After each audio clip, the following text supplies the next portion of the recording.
Good morning, fellow Nigerians across the globe. Of course, each time I see fellow Nigerians across the globe, and this is because I understand that the place you call Nigeria today is the only country in the whole world where you will see black people gathered at its peak. And grammatically, Nigeria is the most populous black nation. Not just being most populous black nation. It is only in Nigeria you will see a country that has over 1,000 ethnic groups. Though they are denied officially, they will tell you we are 250 ethnic groups. It's a lie, officially. Right here in Nigeria, we have over 1,000 ethnic groups. We have over 1 million languages. And of course, if Nigerians can get it right, Africa will get it right.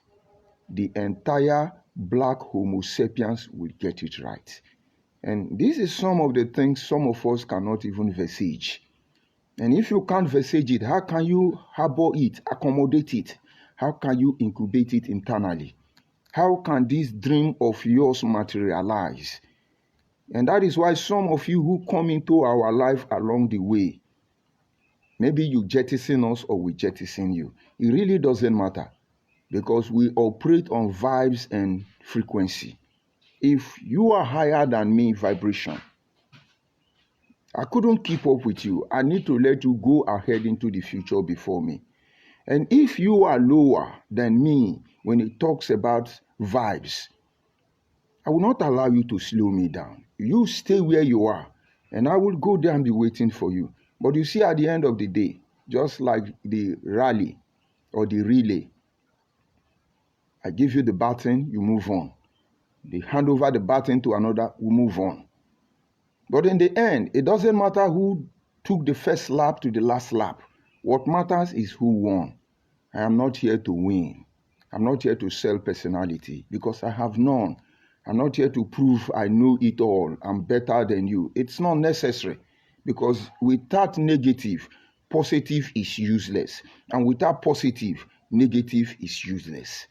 And sometimes when we understand the balance of life, no country today will come out and tell you we are world power, we have a ballistic missile, we have radiomagnetic pulse, we have all this and we have AI technology, we can wipe the globe out, we are world power. Nobody should be saying that because somewhere along the line, what goes around comes around. Kingdom rise and kingdom fall. And so when I say fellow Nigerians, I'm just simply saying group of ethnic group who had believed in the past that they could trade on the part of the imperialists and subjugate their own brothers. That is what I mean. But it's time we wake up and understand that it should not always be the same way. And that is why this morning I want us to humbly look at the message I simply titled, They Keep Rewriting Your History for the simple reason that they want you to doubt your own reality. And that brings us to the topic or the purpose of this broadcast. Nigeria today is trying to rise up from the ashes, having fought and back. A war that is not of our making. A war created or initiated by greedy and dishonest intellectual individuals who has formed a league to continue from where the colonial masters stop. And that is why they will proudly tell you we are Wazobia. Wazobia is a scam. Deal with it.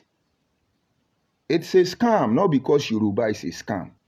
It's a scam not because Hausa is a scam. It's a scam not because Igbo is a scam.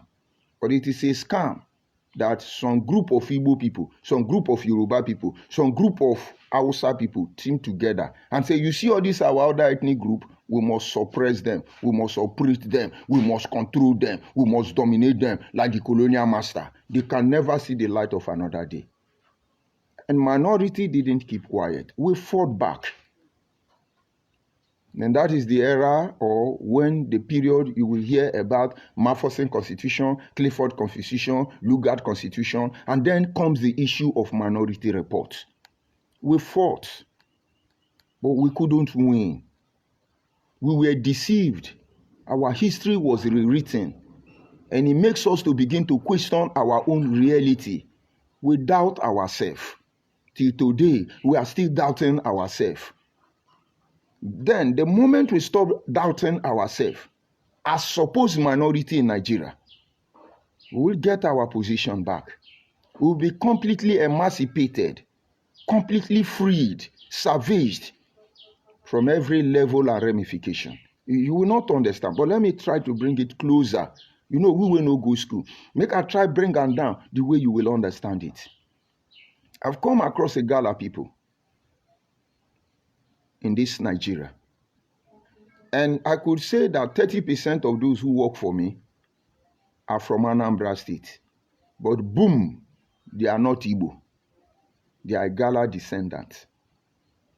And one of them answered Okechukwu. But thank God he has not changed his father's name. Maybe his father's name would have been Chukwode. And so his name will be Okechukwu Chukwode. But they don't speak Igbo. Okechukwu, as I talk to you, is from Anambra. And of course, you should know that after Aguneri and Emuneri, the rest community, 21 of them are predominantly a Gala. No Igbo there. In Anambra State, some Anambra people don't know. And each time we talk about this Igbo thing, that my worker that is an idiot defend Igbo people to the detriment of a Gala people. And this is just the danger. They created a platform where they now have to question relationship. Because the purpose of rewriting history is to make you doubt your own reality. And one day I called him and I set him down. Because I actually drag all of them into Biafra. I say, are you an Igbo man? He paused. He said, yes. I said, but your language you speak is not Igbo language. And then he paused. We had a conversation because I knew he has been colonized by Igbo people. And then he began to come to him. Now, Igala man in Anambra that cannot speak Igbo still retain his Igala language till today is fighting for Igbo cause he know nothing about. He has started questioning his own reality. That is why I have to start with this wazobia of rubbish. But I'm coming. Let's go back to the Igala people. Some Igala in Kogi State believe that any other Igala outside Kogi State is not a Igala man. Many of them. And then some Igala in Idoma land believe that somehow they are like Idoma, they are like Igala. They have started questioning their reality. And then some Igala people that are in Anambra State sometimes believe that they are Igbo, and sometimes maybe they are Igala. And then some Igala people that are in Delta State, because you cannot forget in a hurry that Anioma has blood of Igala people. When you hear of Osimili, 99.9% of anybody you will meet and tell you that I am a Gala man, they are all, that I am a Nyoma man, they are all a Gala descendants. Check those who has commented already. You will see Odogu Ata. Odogu is not Igbo language, it's a Gala language. Odogu Ata is a Nyoma man. Osimili, Asaba, to be precise. These are people who know the truth already. They are no longer questioning their related. I call them and ask them this question. They question their reality. But you see that Odogu Ata, each time we talk about these things, in as much as he loves his father, he's not ready to betray his mother or his father for the sake of anything. And so he acknowledged his descendant in Osimili, in Delta State under Anioma, a descendant of a Gala. He truly respects the mindset behind the creation of Anioma. And that is why I love that guy. But the point is that rewriting their history has made them to begin to question their reality. This is one thing or one burden we will not allow the next generation of our people to bear or suffer for. It doesn't matter who it concerns. So they created Wazobia. Wazobia was not the people who fought for Nigeria independence alone. The Bibio, the Efik, and the Anang was there. The Benin were there. I could say that in that era, the most proactive and vibrant youth that pushed for the independence of Nigeria was a Benin man, Urumusele Enahoro. He was unprecedented. He was unusual. A Benin man. Go and ask all these your rulers. If I call them name now, most of you will be pissed off. So let me try and be civilized. Ask Nigerian father, where is Urumusele Enahoro? When they saw the light in that Benin man, Nnamdi Azikiwe hijacked him. I want to use him. They quickly made him the Auditor General of the African Pilot newspaper, owned by Igbo people, to dismesh, to release bloody lies, propaganda. He fell like I failed. They were pushing him, fight Nigeria, fight this one, fight this one. Urumusele Enahoro was doing exactly that. But somewhere along the line, he noticed that something was out of order. The same way Igbo Biafra people hijacked me. They found something in me you and Yoma people have not seen. They found something in me Nigeria has not found from me. You have not seen it. But these people have foresight. I should give it to them. They could decide, they could perceive who has what it takes to get to where they are going to. They hijacked Urumusele, made him Auditor General. Am I not the African rep? IPOB African rep, almighty African rep. They saw what you are not seeing, but don't worry. Urumusele started pushing it for Nigeria independence. Along the line, Urumusele, out of passion for the freedom of the black, took another step. Organized Nigerian youth across border. There was no Wazobia there, and they started protesting against the British imperialists on our land. The British terrorists arrested Urumusele and many other protesters. They had the confidence that Nnamdi Azikiwe was coming to save them. So Urumusele stood his ground. Like I had the confidence that Nnamdi Kanu was coming to save me, no matter what happened. I almost lost my entire family. Of course, I lost my business hub. I lost everything, from the Sanctuary of God Church to the Juniper Academy, a school I run, down to so many things. Everything I have bled for. As I'm talking to you, one of my car is still with the Nigerian DSS in Port Harcourt. Now they can say, no, don't worry, leave it, we'll buy you another one. But what Igbo people do, they will still come here and tell you that, hey, it's a living uncompleted building, it's a living that one. When I built my first house, Nnamdi Kanu was still living in his father's compound. My first house, not even in my community. Nnamdi Kanu was still living in his father's house. He couldn't work hard like other Igbo people in UK. He was a common barber because he couldn't finish secondary school. But now he's the almighty God of Ndibo. If I say thunder will fire all of you, you have not gotten sense. But it's unfortunate you decide to wound the animal you cannot kill. I am George Onyibe calling for the first and repeated time. I am your destiny and I'm your doom. That is how they hypered Urumusele and Enahoro. They went on protest against the colonial masters. You must give us Nigeria. You must give us Nigeria. Thinking that there was no idea like Wazobia. All of us were going to be children from the same womb, children from the same parents. We were all black. We were going forward not to liberate just Nigerian, but the entire black human race. Boom! The colonial terrorists arrested them. They were very confident. And in less than 24 hours, they begin to see newspaper on display. Did you know what it was saying? Nnamdi Azikiwe was not in the country. And so he came back the moment he heard that they have arrested Urumusele Enahoro and made a publication. He issued a press communique telling the British imperialists, please, almighty terrorists of the world, this boy is my boy. He is acting out of youthful exuberance. Pardon him. The same way they are telling you that Nnamdi Kanu is fighting out of all this rubbish. Hell, give him amnesty. Pay him Pay him from the cover of the money you are stealing from my region so that there can be peace. If I say thunder, go fire all of una, and I don't know waiting on I enter. But hold on. Let me try to be civilized. And Nahoro, while in detention, had information about what Nnamdi Azikiwe said. He was shocked. He didn't see anything. And somewhere along the line, they rallied round. The same way DSS arrested me. They did as if they rallied round. They didn't rally round to free me. They rallied round to destroy me. But thank God, no Igbo person aided and abetted my release. My Niger Delta people, my South people stood their ground because they already know the game.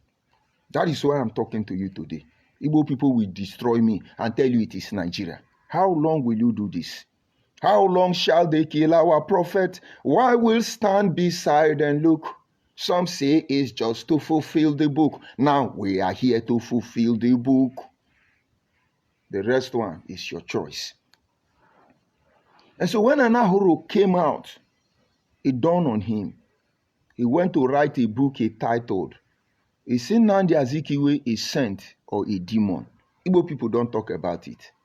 After that, he resigned from being the Auditor General of the African Pilot newspaper owned by Igbo people. And gradually, they sank him. And gradually, he disappeared. The conspiracy of Wazobia was truly formed. It is kill and divide. But ordinarily, there are ethnic groups that have more population than Yoruba, Igbo, and Hausa in this Nigeria. But they have divided them, butchered them under structural adjustment, boundary adjustment. They have butchered them. And now these people are questioning their reality.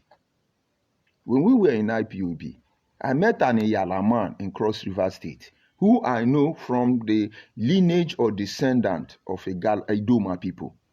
And I asked him, are you Idoma man? He said, no, I'm not Idoma man. No, I'm not Idoma man. I said, brother, be calming down. Agatu will say, no, I'm not Idoma man. It's not because he doesn't know the truth, because Agatu want to be seen larger than life. Iyala want to be seen larger than life. But you see, in this Nigeria, all of you from Idoma, whether you are in Kogi State, whether you are in Benue State, whether you are in Enugu State, whether you are in Ebonyi State, whether you are in Cross River State, if you do not form a coalition under Idoma, all of you, get ready, because your misery has not started. But I don't blame you. They distorted your history. Now you question your reality. And now you come to the issue of Anyoma. They come there, they are Igbo, they are not Igbo, they are not Igbo. All these things they are doing to restore distort the history is to make us question our reality. Today, you will see somebody like Nnedi Nwoko, we say, oh, give us to Igbo people, give us to Igbo people. I will not do that. Now, we begin to question our reality. Is Nnedi Nwoko an Igbo man, or is it an Anyoma man? And then you see people like Senator Mbata, I'm a chairman of Fundi Igbo, but he's Ikwere man. And some Ikwere say they are not Igbo. It makes us to begin to question our reality. That is the next generation, not those of us who know the truth. When they come to your discussion and my discussion, they begin to question their reality. Who is actually lying? Is it Mbata of Ikwere people alongside with Nnedi Nwoko of Anyoma people? Or is it Igbo people? Who is actually saying the truth? Is it George Onibe that is saying the truth? Or the supposed people who claim to be Anyoma and yet they are against me? Who is actually saying the truth? They are now questioning their reality. And the moment you begin to question your reality, believe me, you will not be able to invest on what will save you.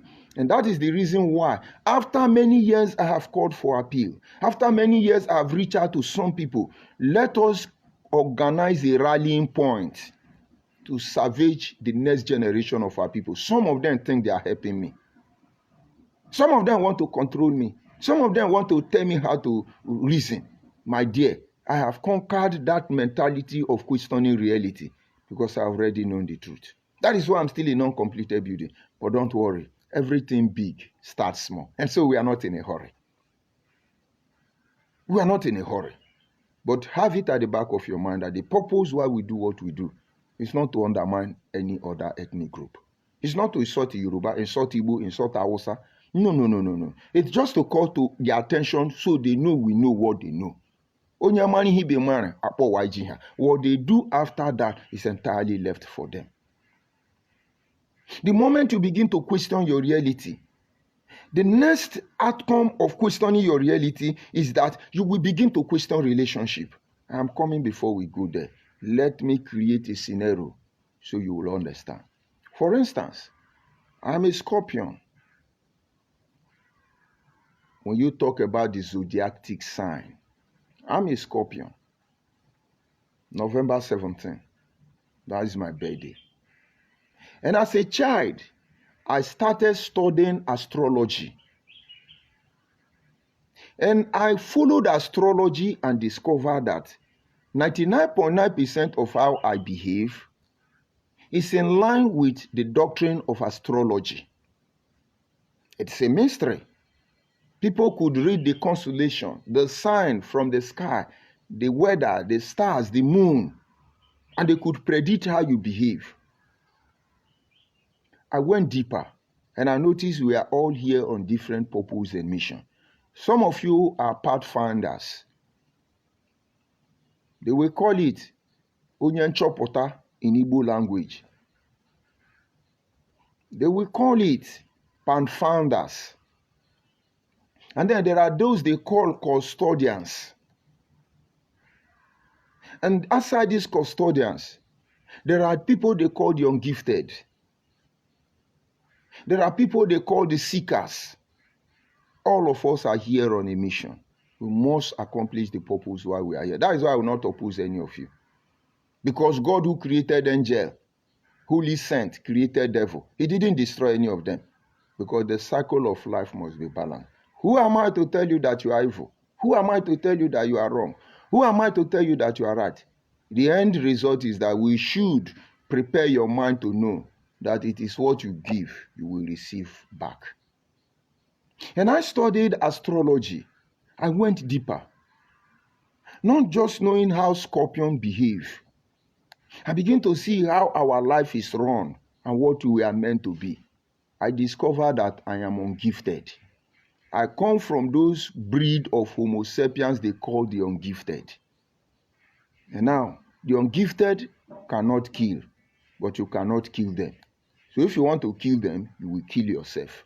I cannot do juju for you, but you cannot do for me. If you want to do juju for me, it will kill you. And I know what you don't know. But because you don't have this knowledge, you want me to operate on the same level with you, you don't have sense. Ask IPOB, how many times have they poisoned me? I survived all of them. They even came physically, put bomb in my generator house to kill me. I survived the bomb. I have seen hell and I'm be back. I didn't feel the fire. I became the fire. And when I discovered that astrologically is true, when I discovered that yes, I am the ungifted, my brother, I know they look for who I go do bad though. If I can't save you, I leave you. I know they look for who I they do bad. I'm sitting down and crossing my leg. Here in Nigeria, Urugudo, Abo, Buji Buji. Come and get me. You will get yourself. I told you Nnamdi Kanu. I know the truth already. Look at every tribe they said for me. They catch them. I warned them. But you know, when they tell you about astrology, say, no, it's a lie, it's a lie. But I was like you, because when I become a Christian, they taught me in Exodus, Leviticus, Numbers, and Deuteronomy. And God say, thou shalt not have any astrologer among you. These are some of the things I question my Bible. These are some of the things I developed defense mechanism to assess my Bible. And God said to the people of Israel, thou shalt not have any astrology among you in the Old Testament. But boom, when Jesus Christ was born, astrologers discovered him. Remember the 3 wise men who found Jesus in a manger? They were astrologers. They saw the sign. They knew unusual baby was born. And they traced him. Now that they found Jesus, Bible didn't call them evil. Bible now called them 3 wise men from the east. Who is the heck is deceiving who here? There are people you can toy with. There are people you can fool with. Not people like us. Our sin is that we have access to information and knowledge we should not have access to. And we are humble, quietly appealing to the Creator to help us not to make wrong use of what we know. Because all of you, you will destroy yourself. And I'm a very weak man, not very exposed, not having much connection. We tell you what you don't know because we want to remove you from the realm you are operating to go to another realm. Some of you take us for weakness because you have money. You think you have sense. Because you know something. What you don't know is bigger than you.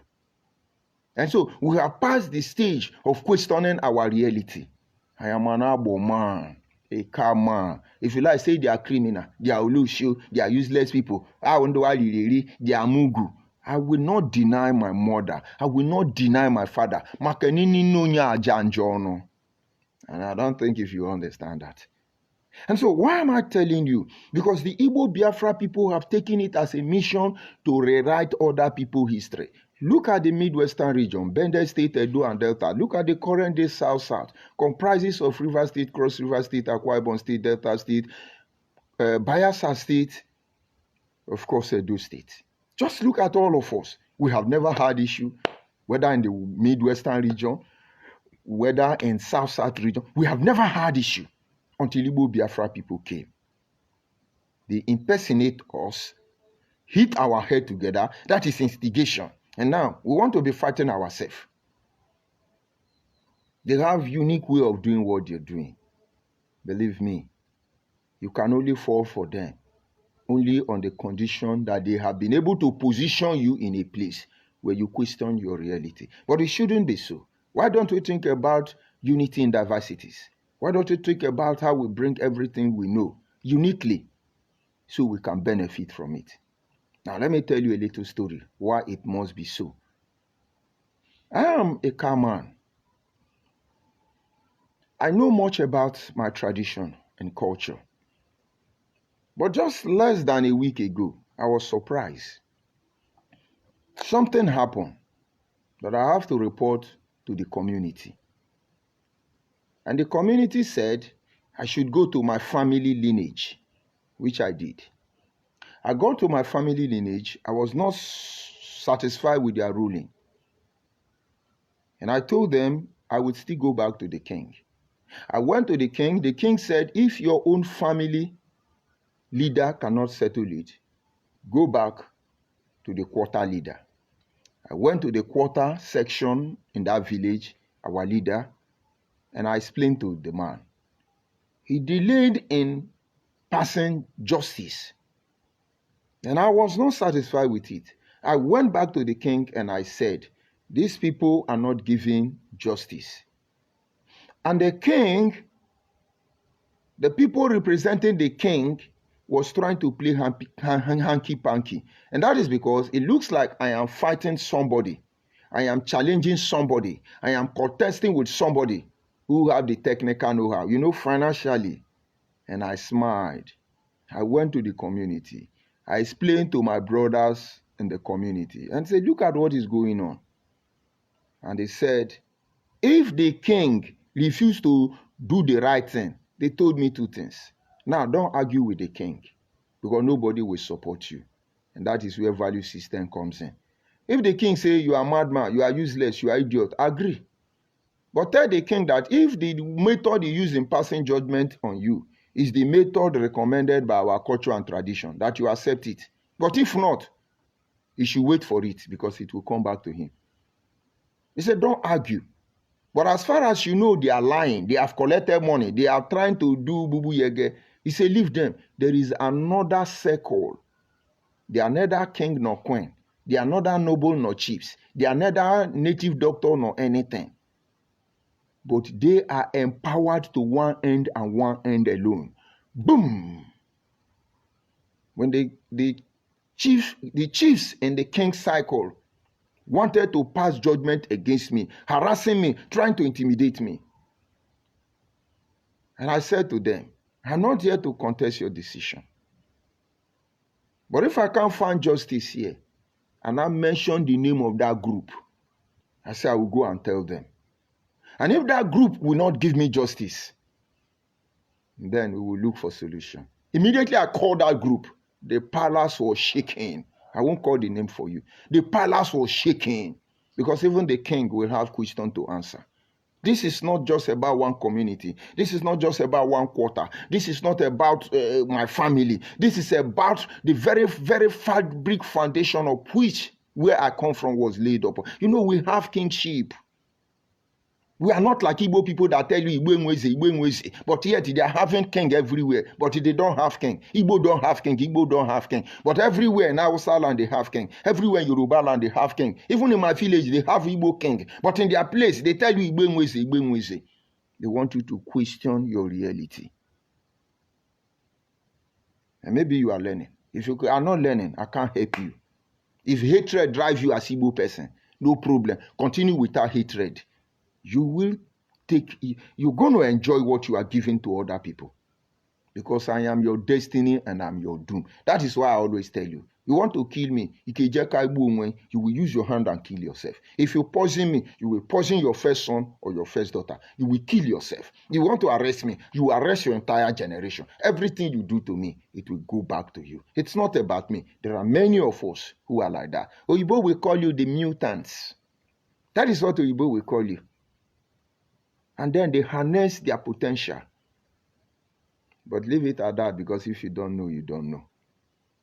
Now, they are on the social media rewriting history. How Ijebu Igbo people are Igbo people. How Igbo people were the original owner of Benin. And that time they were called Idu. Igbo now conquered Igbo people and gave it to another foreigner who now called themselves Edo people. Begin to question your reality. Today now, I will say, we not pay homage to Benin. Oh, I never know, so now they different though. When they grow up, when they say Benin, it doesn't matter whether you are Uriongo, Esako, Ekpoma, or Awuchi. All of them are Benin. When they say Ijo, I never know whether it be Shokiri, Ole, Abraka, Patani. All of them are Ijo. Today go to River State. They will tell you Urubu is not a Ijo, Ishekiri is not a Ijo. All of them are the question on our reality. May the Lord be with you. Now let us come to look at the consequence of questioning reality. I was once taught by my pastor. He said, love does not find fault. When you love somebody and you meet that person doing something wrong, and the person, no, I didn't do it. Because you love that person, you will believe, even though the person was doing it. I don't know if you have been in that relationship. Somebody you love, you trust so much, betray you. And you tell the person, why could you do this to me? He said, no, how could I? How? No. Because you still love the person and trust the person. You will agree, but they actually betray you. But you see, the moment you stop loving that person, the pillar of trust is removed. And that is why somebody will say, I'm not responsible. I didn't do that. But because love is not there, even when evidence shows that the person did not commit that crime, you will still be very suspicious. With this atmosphere, you can't build a relationship. Imagine you marry a woman you don't trust. If you shake a nyash, waka, you go come dey look whether any man around dey look a nyash. If you catch one man where they look the nyash where your wife they shake the waka, that man is in trouble. Your wife is in trouble. Maybe your wife nyash they shake naturally. Trust is not there. The moment you begin to question relationship, you are not going anywhere. And so as parents, as father most especially, there are certain activities, attitude I could discern from my children. If I begin to question it, I may be wrong, I may be right. We are not going anywhere. It's going to end up in collateral damage. And so I don't question relationship. I allow you to show yourself. And so when I say I trust you, when I say I love you, when I say I stand by you, even when you hurt me, even when you want to destroy me, as far as it's true, my brother, I will not question the relationship. And some people think I was a fool for a very long time. They say, well, you know this guy was doing this thing. I say, I know. And yet you are with them. I say, yes. Because as a Christian, I was taught, if you cannot trust people, then you are not a Christian. I was actually properly discipled. Trust them until they prove otherwise. And while I'm trusting you, I develop a defense mechanism for survival. And so when I was trusting Igbo Biafra people, I knew they were not what they present to be. Anyana Atoase, we are whiter than white. On Urubenwa Nea Baloso. It is vocal. But when you talk about action, no. But I never talk to them until they decide to destroy me. And now let's see how it goes. And so now they have created a platform. All they want is for us to begin to question our relationship. And the people say, we can't trust the car people. The car people will say, don't mind the Osimili people. The Osimili people will say, Ndokwa people is the problem. We're now questioning our relationship. This is what they have done in the higher level when it comes to Nigeria. Today, Wazobia is questioning their relationship. Who initiated the process? Igbo first formed alliance with Yoruba, with Hausa, and betrayed Yoruba. And then when Hausa collected their own woto, the only place they could fall back was to Yoruba because they've been able to triangulate over 1,000 ethnic groups. As we speak today, Igbo are standing on their own. Hausa are standing on their own. Yoruba are standing on their own. Because they are beginning to question their relationship. In Yoruba leadership of Nigeria today, let Igbo man talk. If he doesn't talk with wisdom, he's not going to like the reception. Because they are questioning their relationship already. If Hausa man talk, nobody will take them serious. Because when they were there, they didn't change anything. How could they change it now? And the Yoruba man is trying to be there to show a body language that everything will be well. At the end, when they are questioning the relationship between Wazobia, Nigeria is not going anywhere because it becomes survival of the fittest. But it is not supposed to be so in a democratic section. What about equity? Equity is not about who has it all. Equity is trying to distribute what we have for the benefit of all. And so some people say, how do we solve Nigerian problem? When we are questioning our relationship, how do you settle it? When I continually suspect my wife continually suspects me, how can we say we're going to have a marriage that will last? And this is a danger most of you has not been able to uncover. But I could not end this broadcast except I tell you the solution. The solution is that the era we are today as Nigeria, it is a moment of sober reflection, self-reflection. Go and begin to ask yourself questions. Anything you want to do, anything you have been doing, whatever you should do or you have to do, ask yourself, what is the mindset behind it? As a politician, are you politicking all ethnic groups in Nigeria to receive the benefit of being Nigeria? Or you are there to steal money, collect the one you have? Igbo unity beggar. Ask yourself the truth. Don't tell me, because you can't lie to yourself. You can't lie to yourself. But by the time you have a moment of sober reflection, a moment to refresh, you will see you will not be doing what you are doing. And on this note, I want to believe all of you know the truth. We just want to expose them. Point the light to the darkness. The darkness will disappear. Darkness is the essence of light. We are bringing light into the future of the next generation. Because my own generation, we are dynamic. We saw it all from the analog to the software. And now we are emerging to the AI. I saw megaphone. I saw plate, turntable. I saw cassette.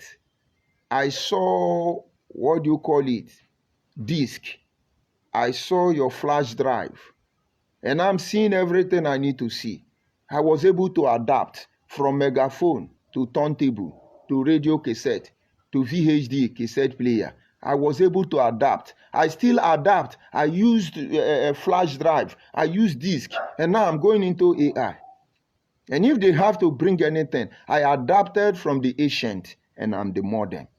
And that is why, despite the fact that the future of my own generation, this dynamic generation was stolen by our father, we were still able to adapt. And we are the bridge between the past and the future. If we don't do what we are supposed to do, this future, we will not know how they will end.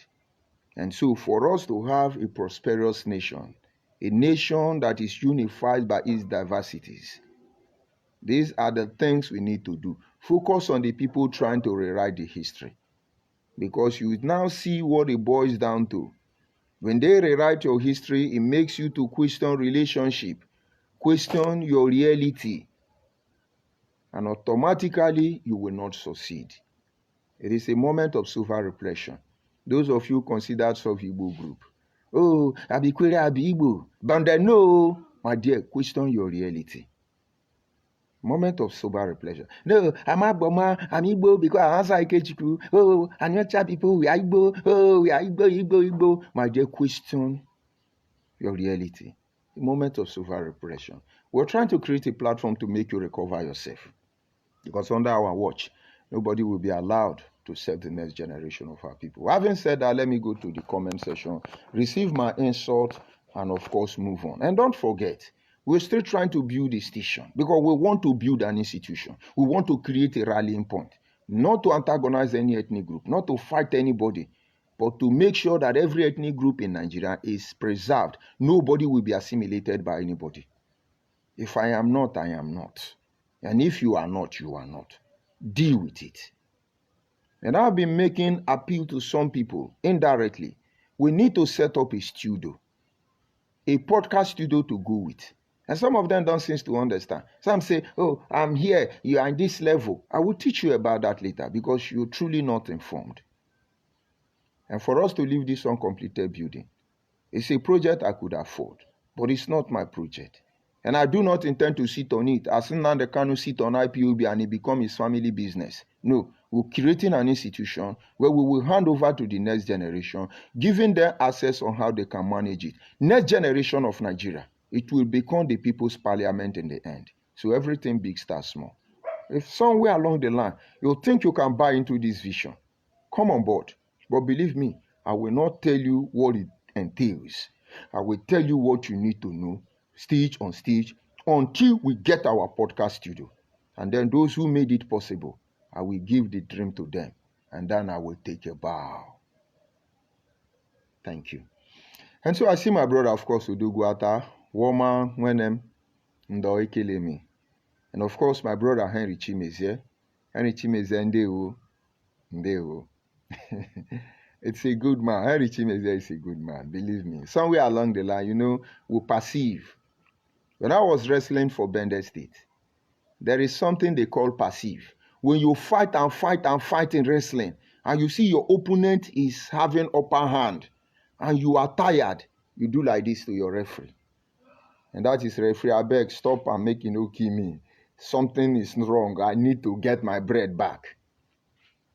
So when Henry Chimezie try to do what he want to do, and he see that Igbo Biafra on his tail, he will perceive. We understand those body language. I greet you, my brother Chimezie, and I see Iguabuchi. Iguabuchi, I greet you. I'm humble in your presence. And of course, I see Fona. I greet you, Francis. I greet you. I see Trevor. He say they are now using our people to divide our land and destroy our land. I'm happy you know that, Jordan. I'm happy you know that. One of these days, I'm going to talk about how they are changing our value system already. I never know the decay has gotten to that level. But we shall see how they will succeed under our watch. I see Acho Ibe. I greet you, Acho Ibe. I greet you. These are evergreen, progressive-minded people. And Jordan said, how can a man from Imo State come to Eka land and claim that Eka people are from Igbo land?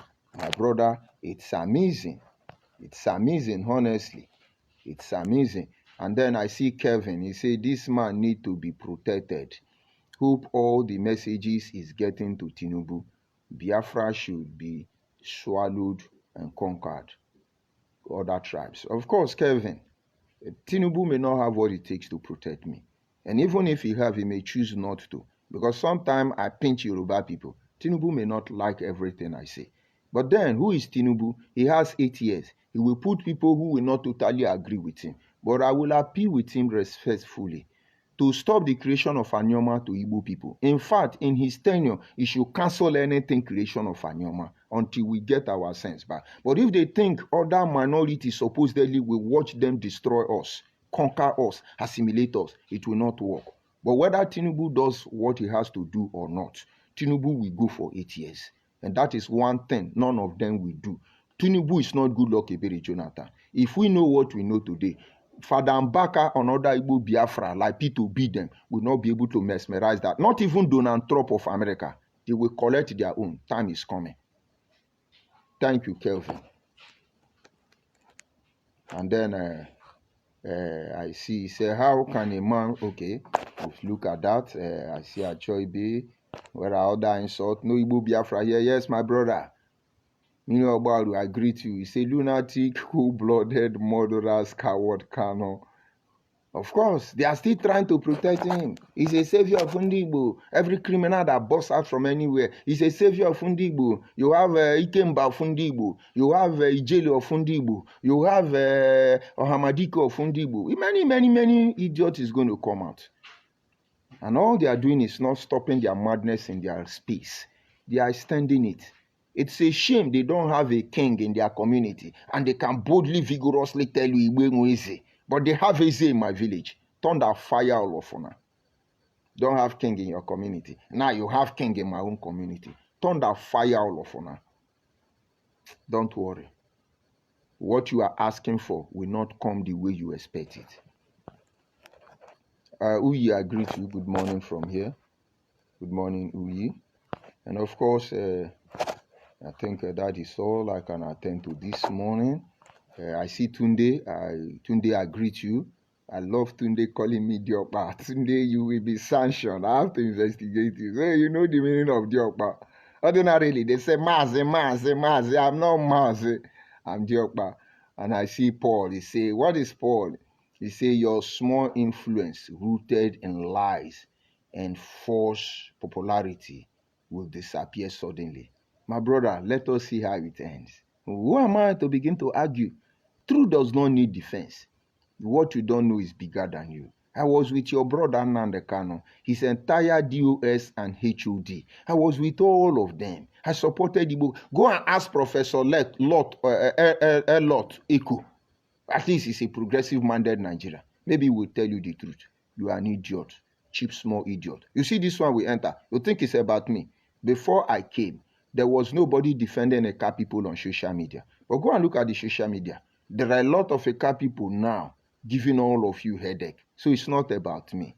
I'm small, I agree. But everything small, big. Don't worry. A journey of 100 kilometers starts with a step. Maybe I start from uncompleted building.